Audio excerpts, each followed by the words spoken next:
Hey now, Deadheads. It's DR.KOBA back for the the actual final review of our 60th anniversary of the Odyssey of going through enjoying the ride, the 2025 box set.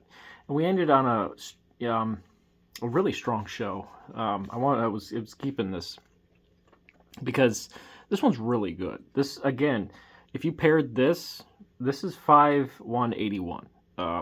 We're over there in the spaceship, Hampton Coliseum. The band is hot, extraordinarily hot. 1981 it comes in this box set with an insane heavyweight show with 314/81. I believe that's in Hartford, and that show could stand on its own. And I know that later in the there's a Dave's picks from later in the week, and 4 days earlier we're into 3/9 and 3/10/81. The band is as good as Europe '72, but this is just the Brent version of that, and we have them just hitting every note, every cylinder, just being perfect, just about perfect. And so we have what Dave says here. From the moment the Grateful Dead played the Hampton Coliseum at Brent Merdlin's third show with the Grateful Dead in May 1979, Deadheads considered concerts here to be must-attend events, appearing every year from 1979 to 1989. With we all know the 1989 show where Dark Star comes back and all that. Aside from 1982, plus an encore in 1992, whatever that means. I don't know what he's referring to there. The Grateful Dead played some of their most special East Coast concerts at the Mothership. Perhaps most famous are the October 1989 shows, which the Dead were billed formerly the Warlocks, but every show they played at the Hampton Coliseum was exceptional, with some of their best performances of the 1980s taking place right there. So there it is, of course. We have an amazingly rocked up opener. I don't know if drugs may have taken place with these guys. I don't think they're known for that kind of thing, but if they were, there's a lot of energy coming off of Alabama Getaway into Promised Land. We have Jerry, from what I remember, he's hitting all the notes. He may not hit all the words perhaps, but he's got it going on. And then Promised Land is one of my favorite Bob Weir, Chuck Berry songs, probably my favorite one of that they do, to be honest. And so we have an amazing rock opener. We have a rock band here. And so then Jerry cools it down a little bit, Friend of the Devil. Awesome keyboard playing from Brent. The water is just flowing. It's just there. It's the slow version, and it is perfectly played. The rock energy comes back. Me and my uncle Big River, which play this stuff loud. They are just a loud rock band. Big River's great. A lot of Jerry lines, Bobby doing Bobby stuff, R.I.P. Bobby. He's as good as you ever got here. I remember this version of Althea next being really good, and they're just digging into those verses and digging into the solos between the verses. Jerry's great in it. Little Red Rooster's next, so we're back to Bobby. We're doing a little bit of blues. Brent's got a great B3 Hammond solo there. Jerry brings back Tennessee Jed. We're strutting. This is patient. They aren't hurried. There's not rushed. They are just as good as they ever played, and it's as good as it gets. They go into Let It Grow because they have to have a big jam. Here, the rock energy and the jam psych energy collide. You get a great E minor part of the jam. Dun dun dun dun dun dun dun dun dun dun dun. You got Jerry doing a million notes, and then because they can't stop, they go into Deal to close the set. And there's a bunch of rock energy happening with Deal too, and a lot of awesomeness. We start the second set with Feel Like a Stranger into Franklin's Tower, which is kind of a rarity, but not so much. I mean, this isn't a rarity of that I think there's a you know, Franklin's Tower has been divorced from Slipknot, and so it shows up in odd places in the early '80s. And so again, another callback to formerly the Warlocks, where Slipknot comes back and they do all the help Franklin Slipknot. But love the Stranger. Stranger is one of my favorites of Bobby's, and then we get a little bit of Franklin's Tower. More Bobby action here. Clearly we're in go to heaven mode, because you get Lost Sailor, Scene of Circumstance, with that awesome transition and Jerry just like shredding notes in a circle.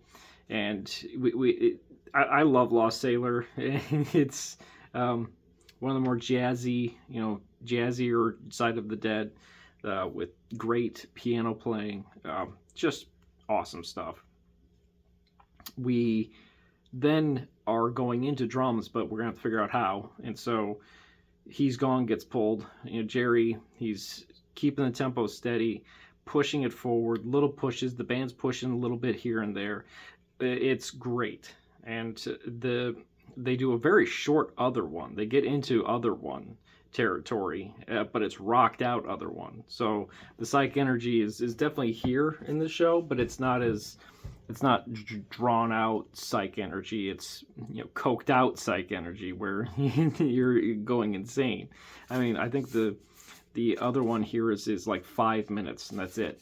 And then we go into an awesome drums, that were very tribal drums. You know, we still have the beam. We still have more of the Rhythm Devils thing happening, and so it's good stuff.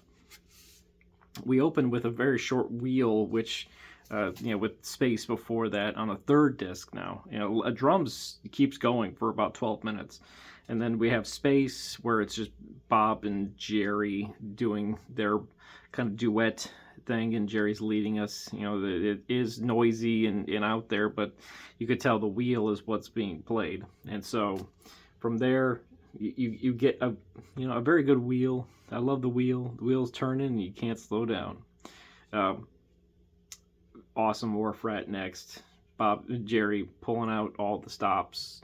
You have the B3 organ. You have awesome rock energy, keeping it going. Sugar Magnolia. They are just the greatest rock band that ever did this kind of music. they're just the best. And so Sunshine Daydream, all of that. US Blues is the encore, and it might be a standard encore, but you have the greatest rock band that ever did this kind of music. And this box set, I think, encapsulates that. If you were to have bought the physical version or the download version, whatever, you downloaded it, you pirated, whatever, man. But like, what you got out of this, and this is a great one to end it on because it's extraordinarily strong. This is muscled out Grateful Dead that you could put on for people who aren't Deadheads, and you could say this is the Grateful Dead, and you wouldn't feel like, oh man, maybe that's a bad version of this or that and the other thing. This is good stuff, and I love this cover too. You know, it's got the spaceship, so it's a good one to end on. We do, though, have this little number, which is odd. You know, this is the cassette that comes along with the box set, and if you wanted to literally hear the 1960s, you put this on. This sounds so 1960s. It sounds like bell bottoms. It sounds like Vietnam. It sounds like LSD. It sounds like it is 4, 5, 69. It sounds like Nixon is president. It can't encapsulate the sound of the 1960s, 1969 specifically. That, as Hunter S. Thompson says, the high wave of that generation's music and that generation's sensibility is on cue here. And you have this odd transitional period with this band and the Dead, and you have, and look at this tape too, you know, like this tape is awesome, you know, and because it looks exactly like a bootleg tape, you know. You have this little bit there. I'll try to get out of the shot, but you have this too, and they really made something a little special there. But I don't know if I could do a full review of this. The Dark Star is great on here. The Dark Star Saint Stephen. You get Mountains of the Moon and Dupree's Diamond Blues as an opener, and it's like acoustic. And then you go into the acoustic Mountains of the Moon. Dark Star Saint Stephen closes out the first set, the first disc, the first side of it. The Dark Star is not unlike Live Dead, but it's evolved, and it's not as noised out. It's not too 1370 either. It's Dark Star from 1969, and it's not the Dark Star Saint Stephen is great, because it's from 1969, so any of them are going to be special, but it just captures like wine in a bottle. Like, this is what this is the 60s. You turn the tape over, and you get, Turn On Your Love Light. with Big Ben doing an awesome Turn On Your Love Light. You get, it's a hit or miss, but here's a hit because it doesn't go on for forever, and you get them jamming it out. It sounds good. They're very muscular. Psych. This is Velvet Glove with the fist in it. LSD. And it segues interestingly into China Cat Sunflower, which is awesome. Here, I love this China Cat. That was great. And China Cat goes into doing that rag to end out the set, to end out the tape. I mean, this is just an interesting little bit from the Avalon Ballroom, and it couldn't encapsulate the 1960s any better. It's flower power. It's It's like literally like if you wanted it, like going to a museum and you want to know what the 1960s and popular culture was without going into Vietnam or Nixon or the civil rights movement, the riots, the deaths of everybody. Like this stuff reflects all of this tumultuous time, which we live in, just as tumultuous and just as bad times. We live in a worse version of it. They lived in a worse version. What they lived through was just as horrifying as what we're currently experiencing, only maybe 10 times worse, because there was a active draft war murdering your people in a jungle from a different country and then your own countrymen. And so the pain of that generation is being spread around, and we get to have our share of it. And of course, fuck Trump and all of that. But this is the same. This is this generation's cry of pain and anguish, and you get to hear it here, even if the sounds are flowery and the music is a little bit baroque, and there's not enough. It is a rainbow full of sound, and there's no other way to put it. These guys were the greatest. They're the greatest fucking band ever. Like Bobby, Phil, Jerry, Brent, Donna, Pigpen, Keith, Mickey, Billy. What you created will live forever. And I think this box set was a testament to that. You won't ever be forgotten.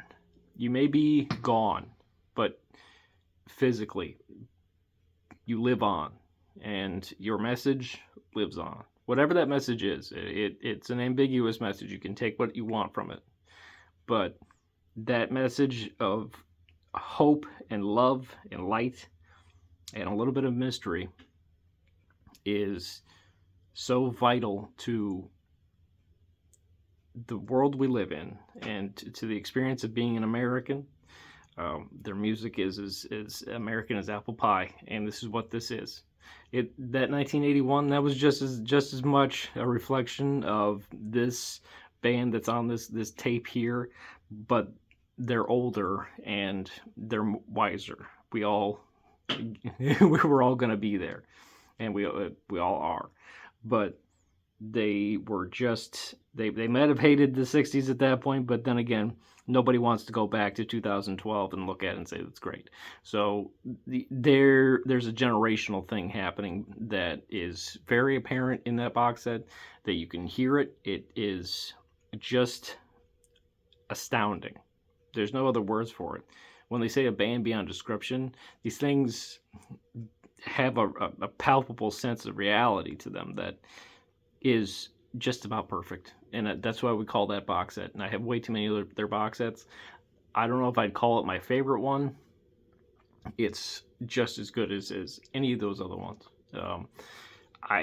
I might be partial to the art on the Madison Square Garden '81 box set, and some of that material is 3.9 is one of the greatest ever.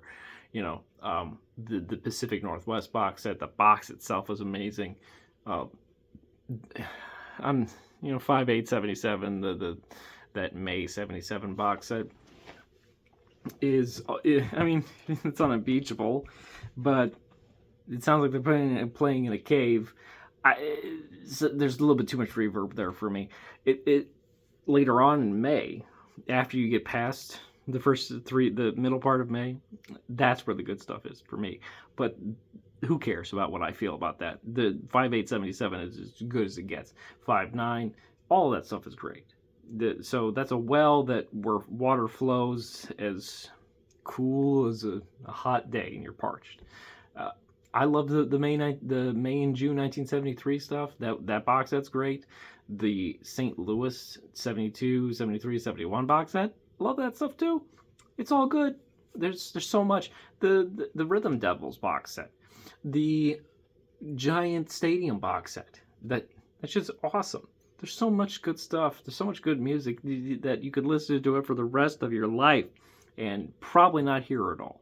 So, the greatest band ever, the greatest music ever, doesn't mean that there isn't other music that's just as good. And there certainly is. But for me, it's a testament to life. And, like, share, subscribe. I'm going to continue doing other stuff on this channel. Let me know what you think. So I have a lot of different videos.